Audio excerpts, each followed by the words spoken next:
What's good, everybody? My name is Jay Fatty. Welcome back to another video. Today we're going to talk about sidechain compression and how a low release can get some cool swing on your drums. So let's get right into it. Alright, so first thing we're going to want to do is get a sidechain bus, alright? So you can go to any random insert that's empty in the mixer, right click it, rename it sidechain bus, and then dock to, and you can either dock it to the left or the right. I already have one over docked to the left here. So once you have that, we can actually route all of our melody and bass instruments to that track. So I have a sample and then some saxophone melodies. Those are routed to a synth bus, and then I can route that synth bus to the sidechain bus. To do that, you're going to want to highlight the synth bus and then hover over the sidechain bus, the little arrow down here, and right click and do route to this track only. And then we're also going to route our bass element to the sidechain bus the same way. Alright, now what we also want to do is hover over our actual kick sound. So our kick is routed to a drum bus, and the drum bus is routed to the master. We don't want to route the kick to the sidechain bus, we want to sidechain the kick to it. So to do that, it's pretty much the same thing, but a little bit different. I'm going to highlight the kick, hover over that sidechain bus arrow, and then right click it and just do sidechain to this track. Don't do sidechain to this track only, because if you do that, it's only going to sidechain to that and take out the route that it has to the master, and so you won't actually hear the kick. Alright, now that we got everything routed and sidechained to the bus, we can go onto the bus and put a limiter down. Alright.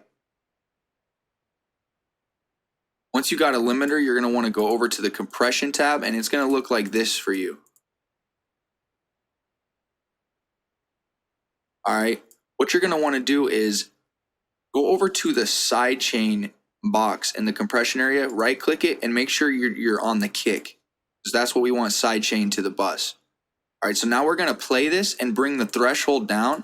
We're also just going to bring the knee and the ratio up. Our goal is to get the threshold at a good middle point where the kick is punching through and it sounds really punchy. Alright, so let's find that.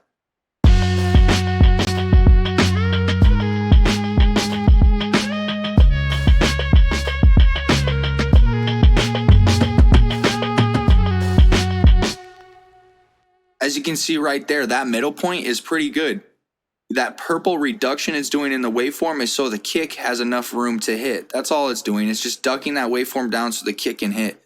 But what we can actually do is mess with the release here. So the threshold messes with the punchiness. The release is going to mess with how quick it's punching, all right? So keep that in mind. If you have a release all the way to the right, a really slow release, it'll be a really slow punch sound.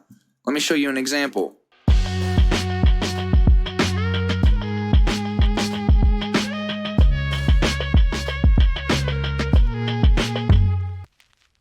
Compared to right here, you see how the reduction in the waveform goes back up quickly? That's with a lower release. But over here, when the release is higher, you can see that that reduction takes a minute to come back up. So that's all the release is doing. But if we bring it down and have a low release, it sounds really nice. It gives the drums almost like a swing. So really listen to this. I would recommend having headphones on. I'm going to pull the release from the far right all the way to the left, and you can really hear the difference.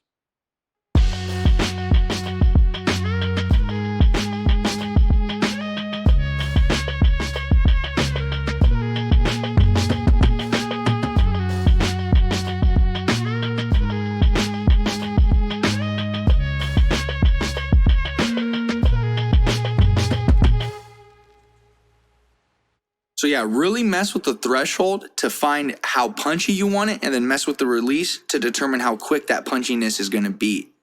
That's pretty much it. If this video brought you value, please leave a like, hit subscribe, and hit the little bell. Make sure you stay safe, stay striving, and always be getting it. Much love, y'all. Peace.